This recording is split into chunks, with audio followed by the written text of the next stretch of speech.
Dios por eso. Vamos a buscar nuestras Biblias. En el Evangelio de San Juan, capítulo 11, y vamos a leer de los versículos 32 al 40. El Evangelio de San Juan, capítulo 11, versículos 32 al 40. Los que se puedan poner en pie, en reverencia a la palabra, lo pueden hacer. Los que no, no hay problema, manténganse sentaditos.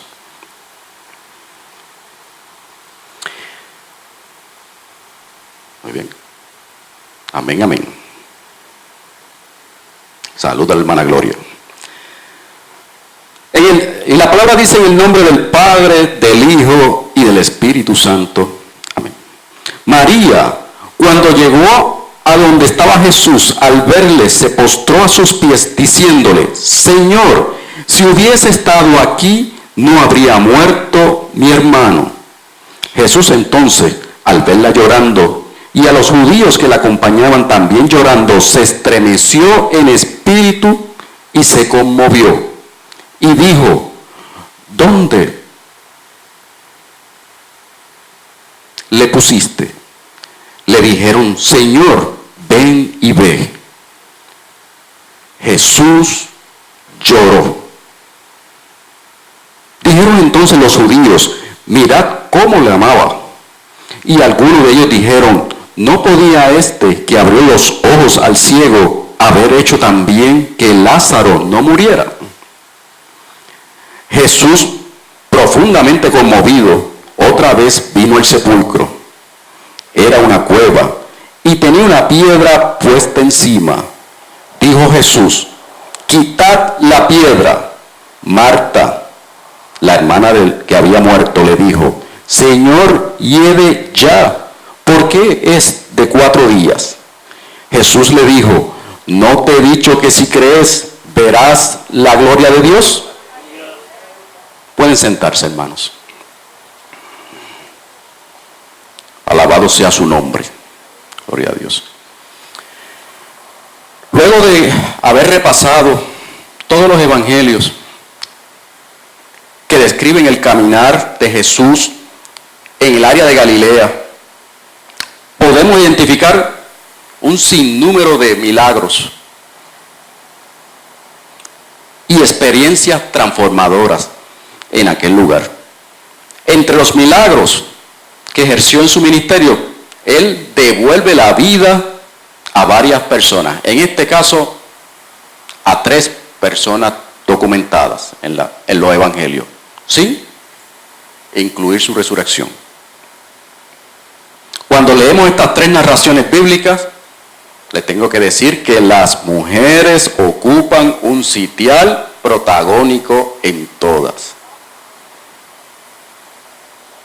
No es mucha diferencia en esta hora. En esta congregación miramos alrededor y sí, tenemos muchas mujeres de fe aquí reunidas, y gloria a Dios por eso. Nosotros estamos un poquito rezagados, pero bien poquito. Si se mira desde un avión a 33,000 pies de altura, pero como dice una amiga, no hay casualidades en el Señor.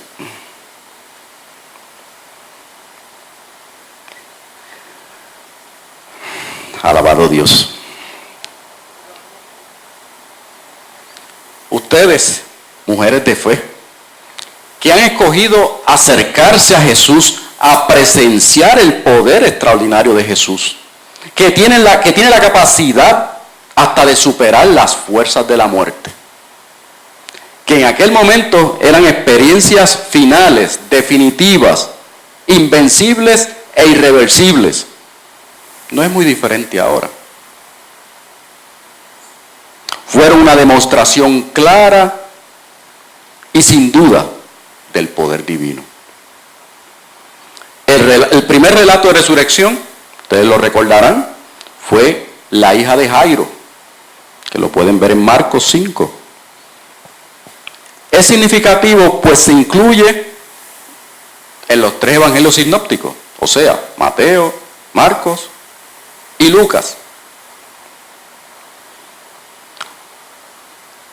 Y se usó una frase aramea, que ustedes recuerdan, Talita Kumi, que significa, niña, a ti te digo, levántate. En las 3 ocasiones fue muy similar y muy enérgico. A ti te digo, levántate. De esa manera cumplió con ese milagro extraordinario, viendo la gloria de Dios. Una segunda narración relacionada también a las resurrecciones se llevó en efecto y es muy digna de mencionar. Está en Lucas 7, tienen la asignación de repasarlo. La segunda resurrección hecha por Jesús fue en el pueblo de Naín, cerca de Jerusalén. Y por supuesto en Galilea. Y la resurrección fue del hijo de una mujer viuda. Otra mujer. Una mujer que vivía en una época donde el bienestar y la seguridad dependían exclusivamente de un hombre o de varios hombres. El futuro de una viuda era muy difícil en esos días. Y ante ese cuadro doloroso de inseguridad e incertidumbre, Jesús se compadeció de la mujer viuda y resucitó a su joven hijo, al cual llamó con autoridad y le dijo, joven, a ti digo, levántate. También es oportuno mencionar la reacción del grupo que los acompañaba en aquel momento a la viuda. Ellos tuvieron miedo y lo que hicieron fue glorificaron a Dios. Nuevamente Dios se glorifica en nosotros. Volvió Jesús y mostró esa gloria venidera, mucho antes. Ahora vamos a desmenuzar el pasaje que leímos, la resurrección de Lázaro. Aquí que junto a su familia, según los evangelios, Jesús guardaba una muy buena relación con esta familia. Y otra vez vemos mujeres incluidas en esta experiencia de resurrección. Había muchos elementos emotivos desarrollándose en este momento, en aquella hora. María y Marta, que las recuerdan de otros pasajes, hermanas de Lázaro, que habían puesto presión a Jesús para que llegara y sanara a Lázaro. En el pasaje leído muestran frustración ante lo que ellas entendían que fue la tardanza de Jesús, lo que ellas en su humanidad creían. Luego del contacto que tuvo Jesús con María, la Biblia nos narra uno de los versículos más cortos, pero a la misma vez más conmovedores. Jesús lloró. En este momento Jesús reveló el corazón de Dios en él mismo. La muerte de Lázaro era un hecho real. Están viendo la tumba, ¿verdad? La tumba también era real.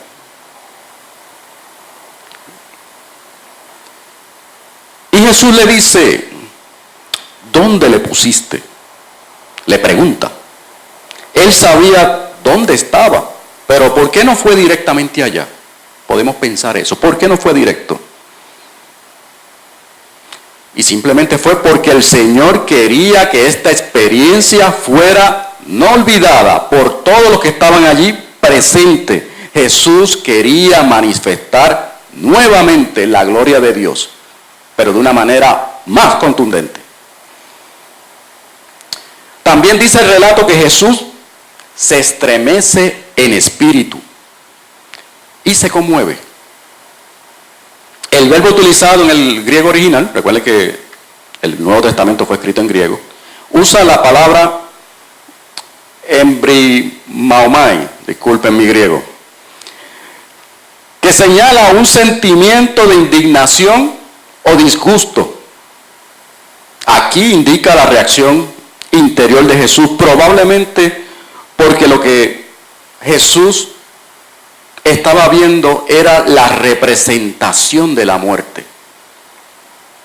Recuerden que la muerte entró a la humanidad por el pecado y lo que trajo fue tristeza y dolor. Aquí tenemos lo que simbolizaron María y Marta en esta ocasión, por la muerte de su hermano. Aunque Jesús era perfecto, pasaba por experiencias humanas.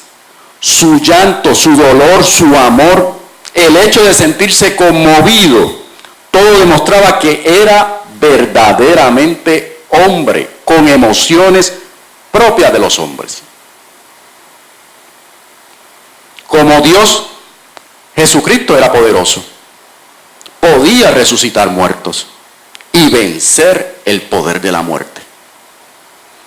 Como hombre perfecto, que también lo fue, se identificaba con la humanidad y lloraba.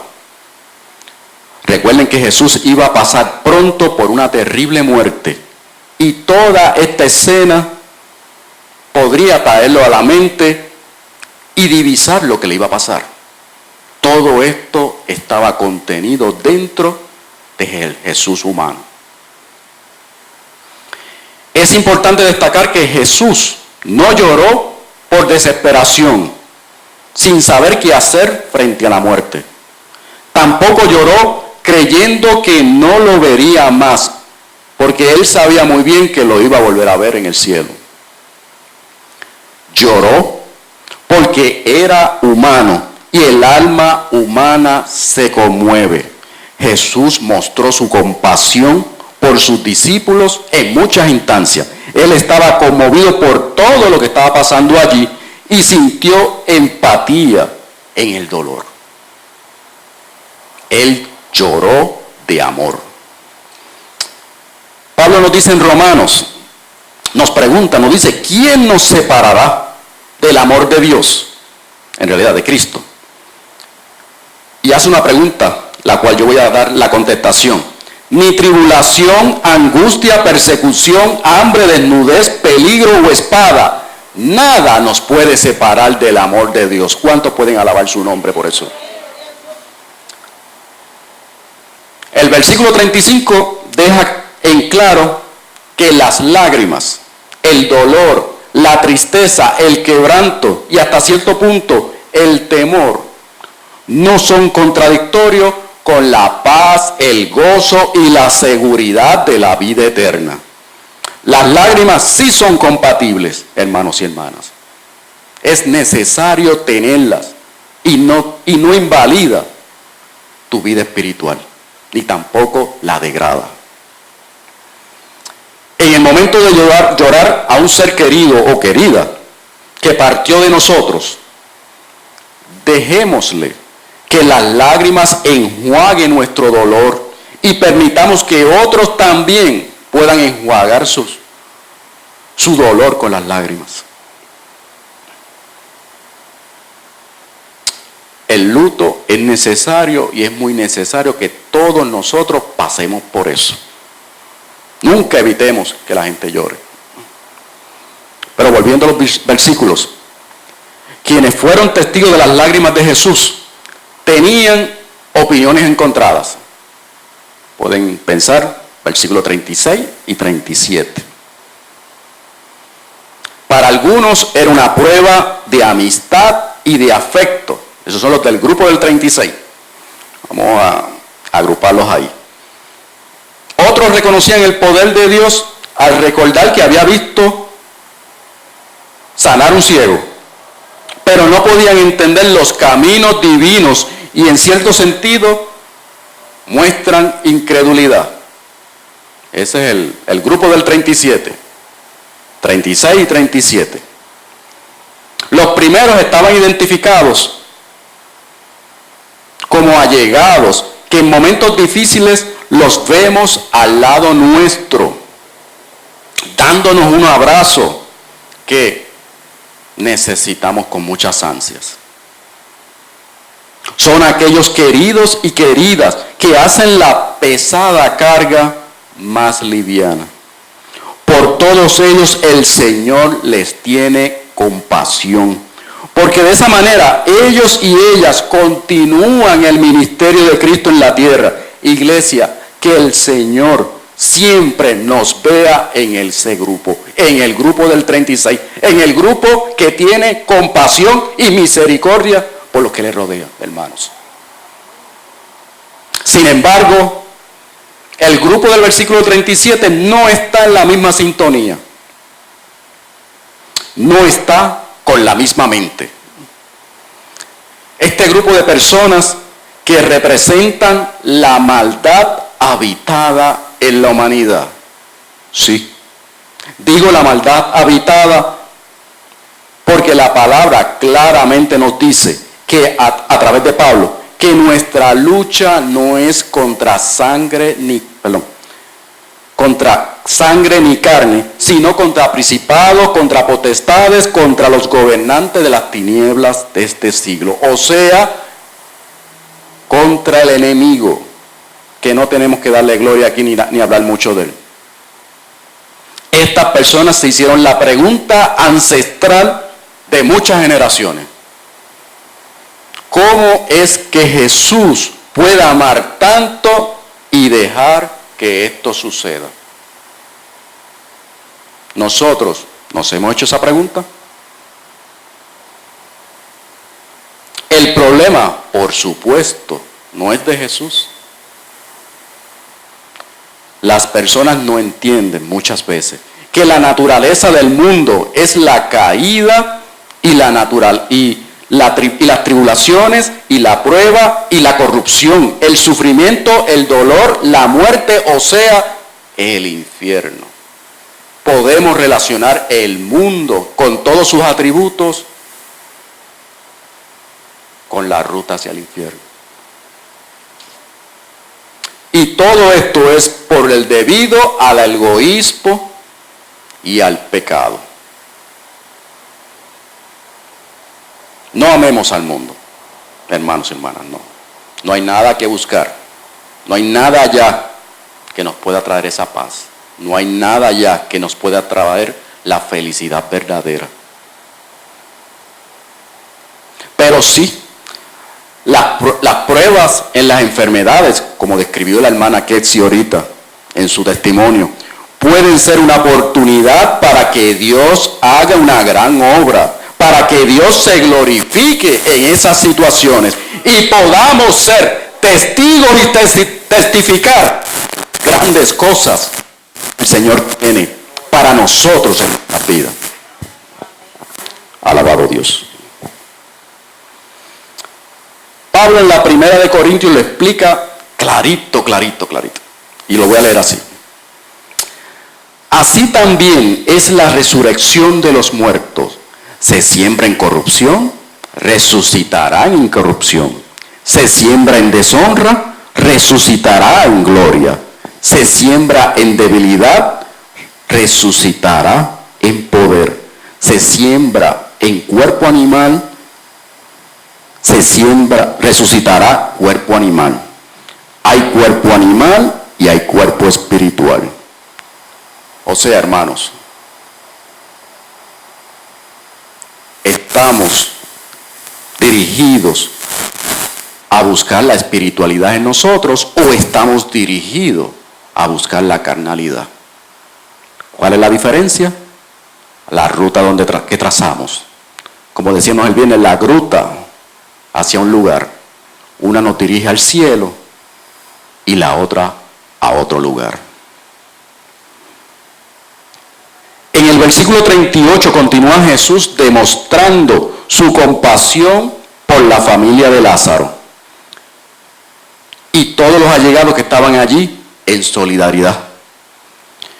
Vio la pena de María y Marta y de sus amigos, sintió el terrible temor y la gran esclavitud que la muerte causaba sobre su querido amigo Lázaro y sobre toda la raza humana, que eso nos incluye a nosotros también.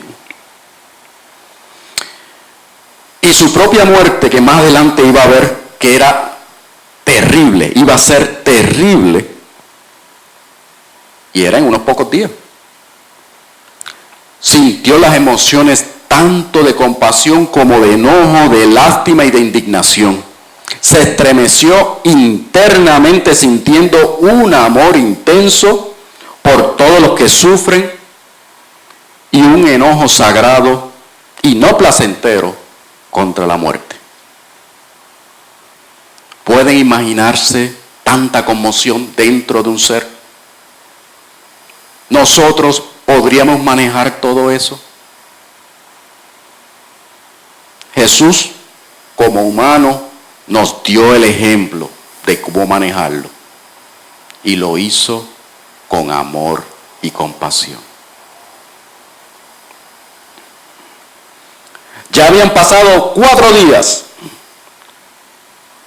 4 días muerto Lázaro. Y estaba en un lugar así, como tenemos proyectado, en una cueva así.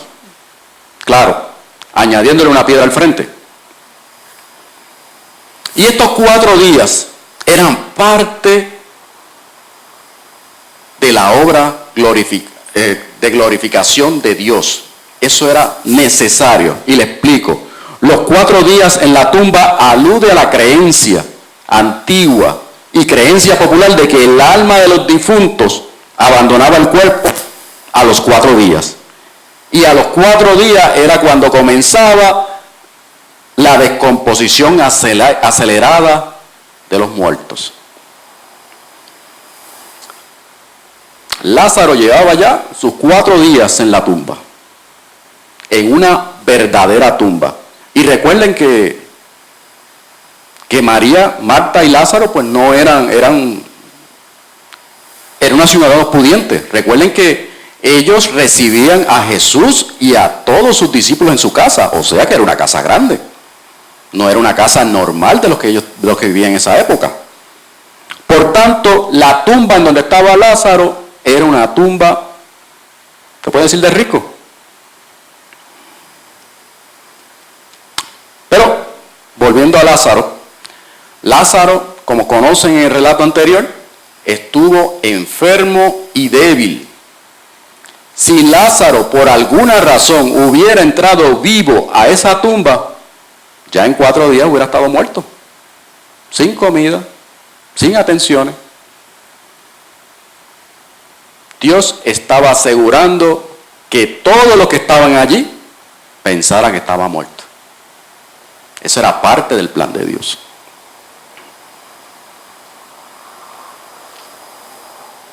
Ese fue el gran escenario que el Padre había preparado para todos los que estaban allí, creyentes y no creyentes. Cuando Jesús se acerca a la tumba y piden que remueva la piedra que cubría ese sepulcro, Marta le advierte que hacía ya 4 días que estaba allí. Sí, Marta, la mujer que en relatos anteriores se describía como afanosa en sus tareas. Sí. Marta, que hace probablemente unos minutos atrás le había dicho al Señor que sí, creía que Jesús era el Cristo. Pero Marta aparentemente se resistía a que quitaran esa piedra, pues no había entrado en su mente la idea de que su hermano podía ser resucitado.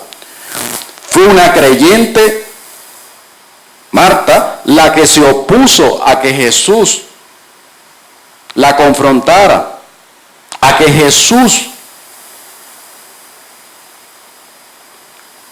aportara a la desconfianza y la inquietud en esa objeción que Marta tenía.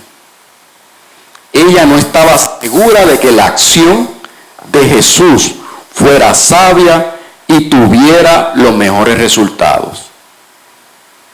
En otras palabras, no creía que Jesús podía hacer algo diferente. En otras palabras, le dijo que creía en Jesús, en que era el Cristo, pero no le adjudicaba los poderes.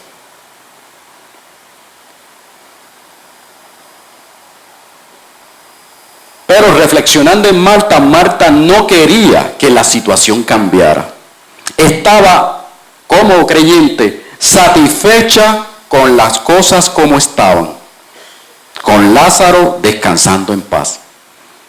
En ese momento, lo que quería María era simplemente ser confrontada, pero no perturbada.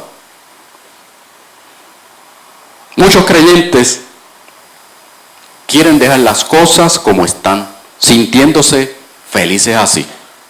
Solo quieren lo suficiente de Cristo para dar comodidad, seguridad y tranquilidad. Y tan. Quieren tener poco o nada que ver con las exigencias y la confrontación con el pecado y la muerte en el mundo. En otras palabras, Marta representó a los creyentes que no quieren crecer en Cristo. El creyente que quiere conformarse con poco no puede madurar en la fe. No puede acercarse al Señor lo suficiente para poderlo escuchar.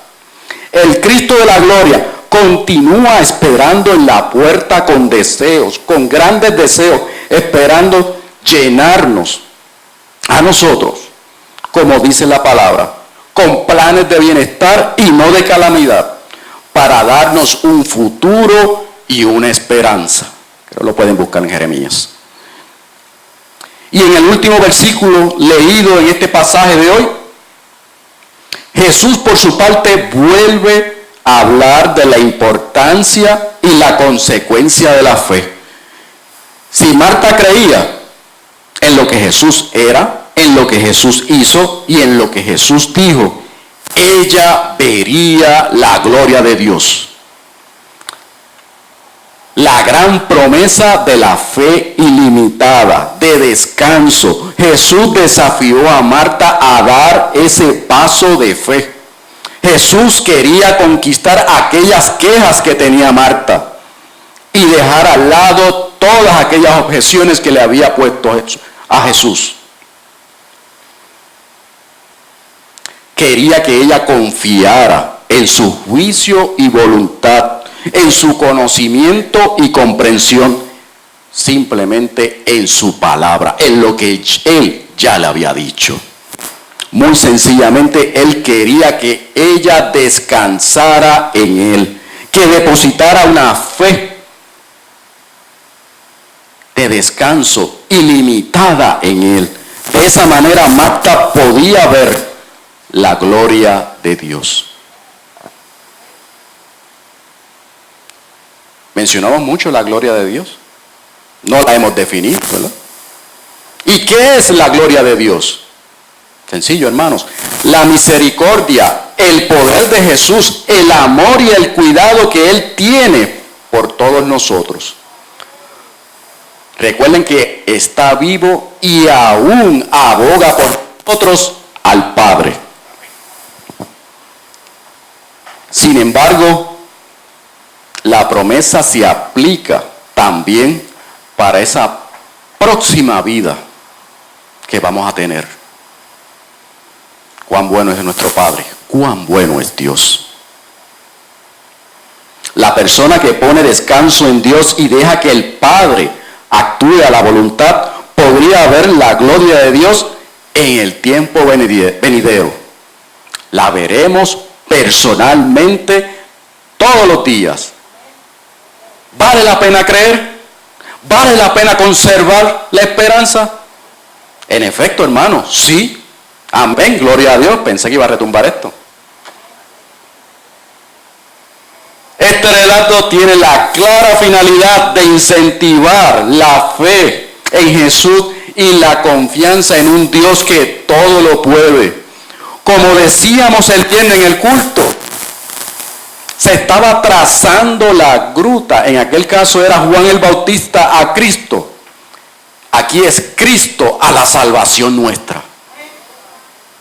Este pasaje afirma que el poder de Jesús no está limitado a las dinámicas humanas que tienen que ver únicamente con la vida y esta existencia. Jesús aún enseña como el gran maestro que es y nos exhorta a que miremos igual que Él, que tengamos la misma compasión con los que nos rodean, para así poder en el día postrero ver la gloria de Dios. Oramos, hermanos. Padre nuestro, Padre celestial, gracias una vez más, Señor, por traernos palabra. Primeramente a mí, Señor, que tú me has hablado, Señor. Tú me has hecho recordar cuán importante es la compasión, Señor. Cuán importante es el sentido humano de tener empatía por el dolido, por el que está en sufrimiento, por el que está en necesidad. Gracias, Señor, por esa enseñanza que tú nos has dado, Señor.